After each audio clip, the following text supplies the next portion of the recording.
BK 뉴스입니다. 한국을 화이트리스트, 즉 수출 우대 국가에서 제외하고 있는 부분에 있어 한국이 다시 그룹 A 국가로 복귀하려면 한국이 세 가지를 개선해야 한다는 보도가 일본에서 나왔습니다. 일본의 마이니치 신문이 전하고 있는 기사의 헤드라인은 한국의 그룹 A 복귀는 세 가지 개선점이 필요이고 자민당 외교부 회의에서 일본 경제산업성 국장이 설명했다는 내용을 보도한 것인데요. 경제산업성의 경제협력국장이 자민당 회의에 참석하여 한국이 수출 열차에서 우대되는 그룹 A로 복귀하려면 지금까지 규제 강화의 이유였던 세 가지 개선이 필요하다는 인식을 나타냈다고 기사는 전합니다.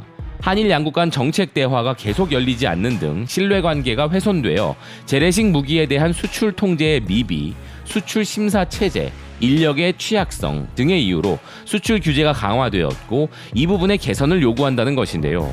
국장은 이 세 가지 부분이 개선되지 않는 한 한국을 화이트리스트 국가로 되돌리는 일은 없다라고 설명하면서 한국 측의 대응이 필요하다는 견해를 나타냈으며 최근 발표 내용에 대해 양측의 불일치가 지적되고 있지만 회의에 참석한 의원들 중에는 한국의 이해가 부족하다면 정중하게 설명하고 정보 공유하기 쉬운 환경을 만드는 것도 필요하다는 의견도 나왔다고 전합니다.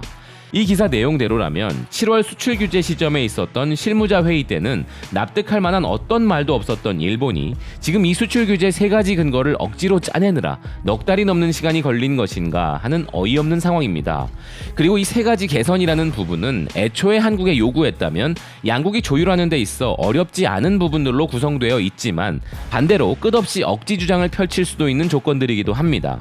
그런 점에서 볼 때 결국 한국을 다시 그룹 A로 복귀시키게 되어도 자신들에게 유리한 명분을 미리 만들기 위함이 아닐까 하는데요.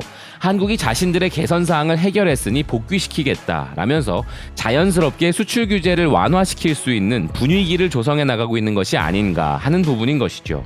그냥 아무 일 없었다는 듯 한국을 수출 우대 국가인 그룹 A로 복귀시키게 되면 애초에 자신들의 조치가 부당했음을 인정하는 꼴이 되는 것이니 그러한 일을 막고 일본은 아무것도 잃지 않았다라는 자국여론 단속을 위한 주장을 계속 이어나가기 위해서 말입니다.